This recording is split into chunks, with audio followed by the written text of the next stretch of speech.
Hello friends, आप देख रहे हैं आपका चैनल शेयर बाजार विद आयुष। और बात दोस्तों इस वीडियो में करेंगे हम किश्त यानी ऑन ईएमआई टेक्नोलॉजीज़ के बारे में। दोस्तों आज लिस्टिंग हमको देखने को मिली और लिस्टिंग तो कह सकते हैं यहाँ पर अपने आप में अच्छी हुई, लेकिन उसके बाद जो मूव अपने आप में हमको आता हुआ नज़र आया कंपनी के अंदर वो और ज़्यादा अच्छा है। तो इस वीडियो में इसी बारे में चर्चा करेंगे कि ये जो मूव हमको आता हुआ देखने को मिला है क्या आगे सस्टेनेबल है, मतलब क्या ये टिक पाएगा या फिर यहाँ से आपको गिरावट देखने को मिल सकती है। इसके अलावा ये चर्चा करेंगे कि अब वैल्यूएशंस कहाँ तक हमको पहुँचती हुई देखने को मिल रही है, बिकॉज इंपॉर्टेंट फैक्टर है कि वैल्यूएशन अब कहाँ तक आपको आती हुई देखने को मिल रही है। तो सबके ऊपर दोस्तों इस वीडियो में हम चर्चा करेंगे, तो वीडियो काफ़ी इंपॉर्टेंट होगा, तो पूरा आप लोग ज़रूर देखिएगा। लेकिन उससे पहले अभी तक अगर आपने चैनल को सब्सक्राइब नहीं किया और पहली बार विजिट किया तो ज़रूर चैनल को सब्सक्राइब कर लीजिएगा। सो देखिए हुआ क्या, ऑन ईएमआई की लिस्टिंग हमको लगभग 12% के प्रीमियम के साथ आज के दिन दोस्तों देखने को मिली। लगभग 12% ऊपर दोस्तों ये आईपीओ आपको लिस्ट होता हुआ दिखा।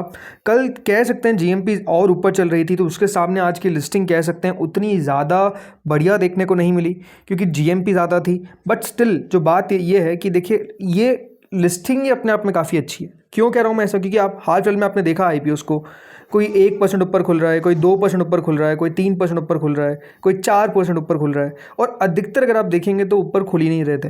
हाल फिलहाल में तो आईपीओस का हाल अपने आप में बेहाल ही था। सब आईपीओस खराब या तो लिस्ट हो रहे थे या तो पैसा बेसिकली बन नहीं पाता था लिस्टिंग पे, क्योंकि सब्सक्रिप्शन ही अपने आप में जो होता था वो काफ़ी ज़्यादा लो होता था। लेकिन इस आईपीओ में कह सकते हैं दोस्तों इतने समय से जो आईपीओ मार्केट थोड़ा सा ख़राब चल रहा था उसको अच्छा करता हुआ नज़र आया, उसको बेहतर करता हुआ नज़र आया। और ये एक्सपेक्टेशन है कि इससे होगा क्या कि आने वाले जो आईपीओज है अब आपको और आते हुए देखने को मिलेंगे, वैल्यूएशंस को ध्यान में रख कर आते हुए देखने को मिलेंगे, बिकॉज उन्होंने देख लिया है कि अगर ऑन ईएमआई टेक्नोलॉजी ने वैल्यूएशन अच्छी रखी तो कंपनी को पैसा भी मिला, कंपनी की तरफ से जो निवेशक है उनके द्वारा भी पैसा बनता हुआ नज़र आया, एंड उसके बाद भी आपको और ऊपर जाता हुआ देखने को मिला है। आज के दिन दोस्तों जो लिस्टिंग हमको देखने को मिली है ऑन ईएमआई की, जैसा मैंने कहा 12% के प्रीमियम के साथ आपको ये खुलता हुआ देखने को मिला, जिसमें ये एनएससी पे जो ओपन हुआ वो दोस्तों लगभग 190 पे हुआ, तो बीएससी पे 191 पे ओपन होता हुआ देखने को मिला। तो इसके साथ जो लिस्टिंग हुई उसके साथ जो कंपनी की मार्केट कैप है वो दोस्तों आप देखिए 3218 करोड़ पर हमको आती हुई देखने को मिल गई। देखो आईपीओ को सब्सक्रिप्शन अच्छा मिला था, 9.5 गुना ये आईपीओ सब्सक्राइब हो पाया था, जिसमें स्पेसिफिकली जो क्यूआईबी कैटेगरी थी उन्होंने इस आईपीओ में अच्छा पैसा लगाया। अगर दोस्तों उस दिन क्यूआईबी का पैसा नहीं आता तो ये आईपीओ आज आपको 1-2% ऊपर अगर खुल जाता तो वो भी हम अच्छा मानते कि 1-2% तो चलो ऊपर खुल गया। लेकिन क्यों ये, इसके बाद अगर आप देखिए आज के दिन हुआ क्या, 209 रुपये पे दोस्तों ये जो कंपनी है वो आज बंद होती हुई देखने को मिली है। मतलब 209 रुपये पे शेयर बंद हुआ है।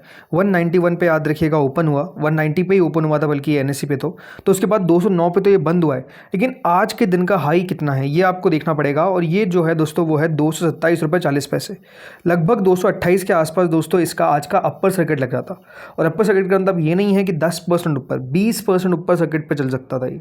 तो आप देखिए कि आफ्टर लिस्टिंग ही जो मूव हमको आता हुआ देखने को मिला है वो मोर देन 10% की क्लोजिंग के साथ है, और लगभग दोस्तों 20% का ये जो मूव था इसने आज एक दिन में दे दिया था।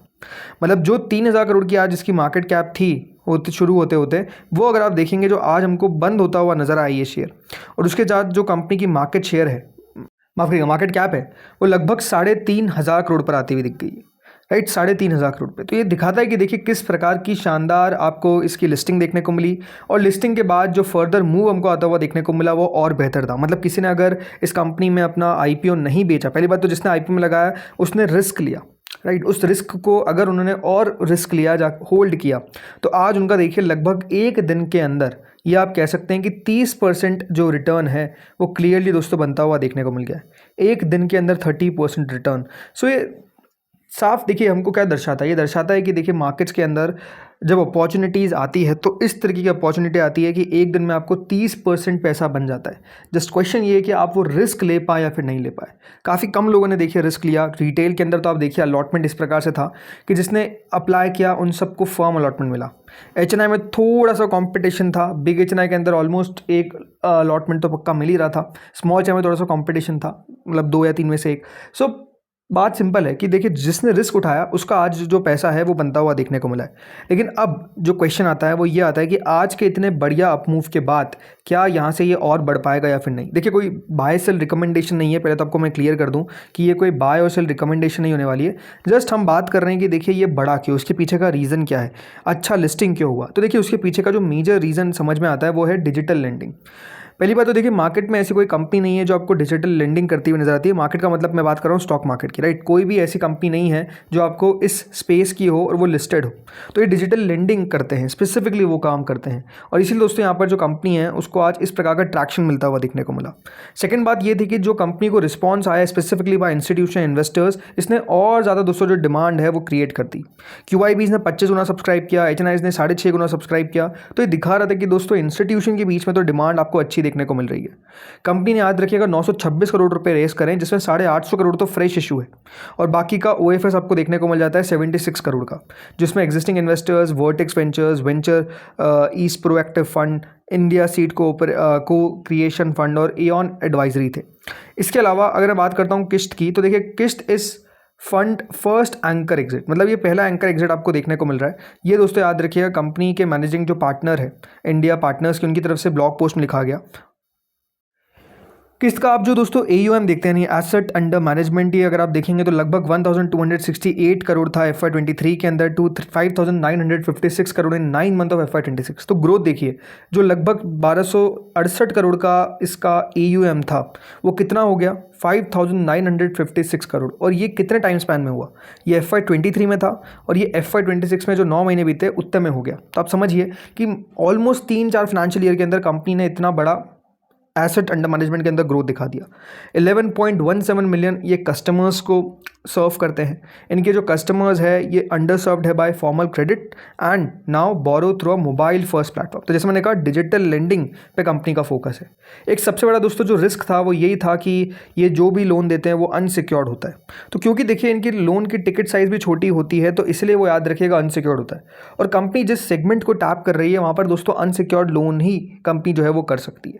पहले तो वो और ज़्यादा परसेंटेज था, अभी भी ऐसा नहीं कि कम है, अभी भी 94% कंपनी का याद रखिएगा अनसिक्योर्ड लोन दिया जाता है। बट स्टिल यहाँ पर आगे चलकर धीरे धीरे करके दोस्तों यहाँ पर भी कंपनी अपने अनसिक्योर्ड पोर्शन में आपको कमी लाती हुई नजर आएगी। ऐसा नहीं है कि देखिए वो बिल्कुल अनसिक्योर्ड टू सिक्योर्ड का रेशियो जो है वो 10 to 90 हो जाएगा कि सिक्योर्ड अब 90 दे रहे हो और अनसिक्योर्ड 10, नहीं, ऐसा नहीं है। वो हमेशा आपको ज़्यादा ही देखने को मिलेगा। बट बात क्या है कि स्लो एंड स्टडी, धीरे धीरे करके दोस्तों ये जो अनसिक्योर्ड वाला पार्ट है ये आपको कम होता हुआ देखने को मिलेगा।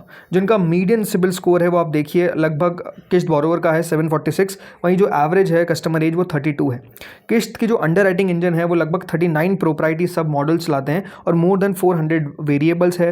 5.1 टाइम्स रिस्क सेपरेशन है वर्सेस 2.13 टाइम्स ब्यूरो स्कोर्स। ये सारी जो डेटा है याद रखिएगा दिखाता है कि यहाँ किस प्रकार का कंपनी का बिजनेस आपको चलता हुआ देखने को मिल रहा है। तो ये सारी चीज़ें हैं एंड इसलिए आई थिंक देखिए मार्केट ने इसको आज पसंद किया, मार्केट ने आज इस प्रकार का रिटर्न डिलीवर किया इस कंपनी के अंदर। एंड ये कह सकते हैं कि और जो अपमूव है हमको आता हुआ देखने को मिला है। हाँ, ये देखने वाली बात होगी क्या आज के अंदर इसमें कोई फंड की तरफ से बाइंग की गई है क्या नहीं, ये देखने वाली बात रहेगी। बिकॉज जो आज के दिन वॉल्यूम हमको देखने को मिली है वो ओवरऑल जो डेटा आया है वो लगभग 641 लाख शेयर्स का है। ठीक है, 641 लाख शेयर्स आपको ट्रेडेड वॉल्यूम देखने को मिली है, जो अपने आप में कह सकते हैं अच्छा खासा वॉल्यूम है जो आज के दिन हमको देखने को मिला है। बाकी ये है कि हाँ थोड़ा सा ऊपर से नीचे आया, अच्छी बात है। 200 के ऊपर बंद होता हुआ देखने को मिला है। इंपॉर्टेंट है होगा कि अब क्या ये 225 के ऊपर निकल पाता है या फिर नहीं। और सबसे इंपॉर्टेंट है शॉर्ट टर्म में कि 200 रुपये के जो जोन है उसको ये होल्ड करे, मतलब वो लेवल अपने आप में क्रूशल हो जाएगा इसके लिए कि उसको होल्ड करके रखे। अगर होल्ड करेगा देन आप कह सकते हैं यहाँ पर आपको और आगे भी फर्दर मूव देखने को मिल सकता है, कोई बड़ी बात नहीं है। जो वैल्यूएशन है दोस्तों वो लगभग 21.9 टाइम्स के आसपास भी आपको देखने को मिल जाती है। बट ये वैल्यूएशन जो है वो याद रखिएगा FY25 के हिसाब से कंपेयर की गई है।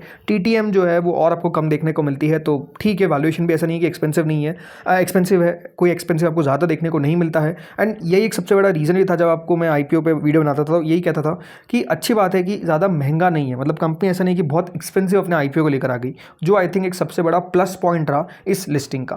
तो दोस्तों इस वीडियो में इतना ही था। होपफुली वीडियो आपको बढ़िया लगा होगा। अगर अच्छा लगा तो लाइक कर देना, चैनल से पहली बार जुड़े सब्सक्राइब कर देना। Thank you friends for watching this video.